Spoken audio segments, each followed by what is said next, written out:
નમસ્કાર વિદ્યાર્થી મિત્રો, વેલકમ ટુ પથદર્શક યુટ્યુબ ચેનલ. મિત્રો, તાજેતરની અંદર જીએસઆરટીસી એટલે ગુજરાત રાજ્ય માર્ગ વાહન વ્યવહાર નિગમની અંદર કંડક્ટરનું એક નોટિફિકેશન આવ્યું છે. તો કંડક્ટરના નોટિફિકેશનની અંદર એની લાયકાત શું હશે, પરીક્ષા પેટર્ન શું હશે, એની અંદર પગાર ધોરણ શું હશે અને એજ ક્રાઇટેરિયા શું હશે, શૈક્ષણિક લાયકાત શું હશે, એ તમામ બાબતોની આપણે ચર્ચા ઝડપથી આ વિડીયોની અંદર કરવાના છીએ. તો જોડાયેલા રહેજો વિડીયોના અંત સુધી, અને વિડીયો જો તમને સારો લાગે તો તમારા મિત્રોને અવશ્ય શેર કરી દેજો. સૌથી પહેલા વાત કરીએ તો ફિક્સ પગારની આ નોકરી છે કંડક્ટરની. કેટલી જગ્યાઓ છે તો કે કંડક્ટરની 4318 જગ્યાઓ છે. 26,000 જે છે એ ફિક્સ પગાર રહેશે. કેટલા વર્ષ માટે? 5 વર્ષ માટે જે છે એ તમારો 26,000 ફિક્સ પે રહેશે.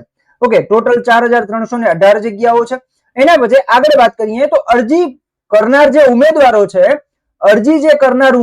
છે, એ તમામને 100 ગુણની OMR ટેસ્ટ માટે બોલાવવામાં આવશે. આની પહેલા કેવું હતું તો કે સાહેબ 12માની જે ટકાવારી હોય એના આધારે જે છે એ મેરિટના આધારે બોલાવવામાં આવતા હતા, પણ એ જે નિયમ છે એ કાઢી નાખવામાં આવ્યો છે અને હવે જે પણ ઉમેદવારો ફોર્મ ભરે છે એમને લેખિત પરીક્ષા માટે લાયક ગણવામાં આવનાર છે. અને એનું મેરિટ પણ જે છે એ કઈ રીતે ડીવી નું બનશે તો કે જે તમારી OMR પરીક્ષા છે જે 100 ગુણની રહેશે, એ 100 ગુણની હેતુલક્ષી પરીક્ષા છે, એના ઊંચા મેરિટ ધરાવતા એક જગ્યાના 1.5 ગણા ઉમેદવારો જે છે એને ડોક્યુમેન્ટ વેરિફિકેશન માટે બોલાવવામાં આવનાર છે. ઓકે, તો આ વાત થઈ પરીક્ષા પેટર્ન કઈ રીતે હશે. હવે આગળ વાત કરીએ વય મર્યાદા કેટલી હશે તો કે સાહેબ વય મર્યાદા 18 થી 35 વર્ષ. કેટલી? 18 થી કરી અને 35 વર્ષ જે છે એ વય મર્યાદા છે, જેમાં જે છૂટછાટ મળવા પાત્ર છે, બરાબર, ઓબીસી એસસી એસટી ઉમેદવારોને જે છે એ છૂટછાટ મળતી હોય છે. એના પછી લઘુત્તમ શૈક્ષણિક લાયકાત કેટલું તો કે સાહેબ ધોરણ 12 પાસ તમારે હોવું જોઈએ. ઓકે, પ્રાદેશિક વાહન વ્યવહાર કચેરી તરફથી મળેલ વેલિડ કંડક્ટર લાયસન્સ તથા બેઝ ધરાવતા હોવા જોઈએ. ઓકે, તો જે કંડક્ટરનું લાયસન્સ છે ફરજિયાત અહીંયા તમારા પાસે માંગેલું છે. એના પછી 100 ગુણનું જે છે, જે તમારી વેટેજ છે એ 100% તમારું એક્ઝામ જે છે તમારી MCQ બેઝ એના આધારિત રહેવાનું છે.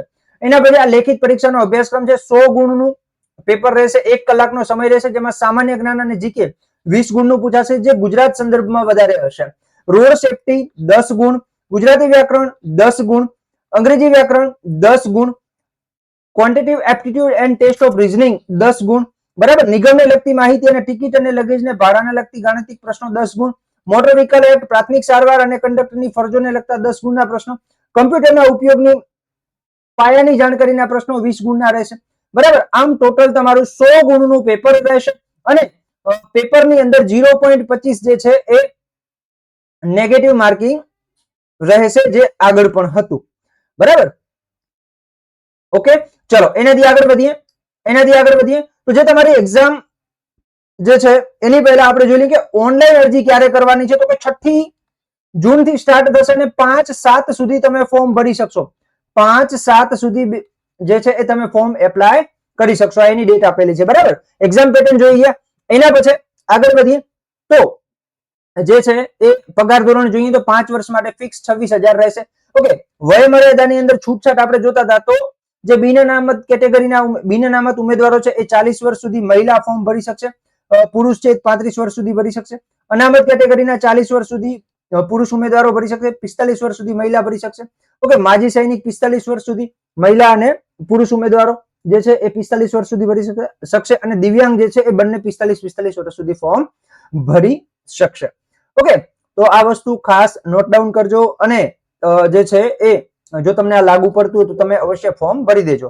ધોરણ 12 પાસની માર્કશીટ તમારે જોઈશે ફોર્મ ભરતી વખતે. કોમ્પ્યુટરનું પ્રમાણપત્ર યસ ઓર નો કરવાનું હશે. બરાબર, એટલે કોમ્પ્યુટર સર્ટી જો તમે 11માં કે 12માની અંદર જો તમારે કોમ્પ્યુટર વિષય તરીકે તમે પરીક્ષા આપેલી હોય તો તમારે આ કોમ્પ્યુટરના સર્ટીની અત્યારે જરૂરિયાત પડશે નહીં, એ તમે રજૂ કરી શકશો માર્કશીટ. ઓકે, ચાલો, તો આટલી વસ્તુ જેની આપણે ચર્ચા કરી ગયા. આશા રાખું છું કે આ માહિતી તમને મદદરૂપ થઈ હશે.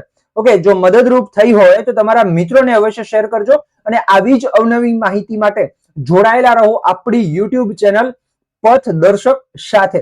વિડીયો શોર્ટમાં અને પ્રોપર માહિતી સાથે આપણે બનાવેલો છે. વધારાની કોઈ પણ એડવર્ટાઇઝમેન્ટ નહીં, માત્ર ને માત્ર માહિતીનો આપણે જે છે સાંકળવાનો પ્રયત્ન કરેલો છે. તો વધુમાં વધુ મિત્રોને શેર કરજો. જય હિન્દ, જય ભારત.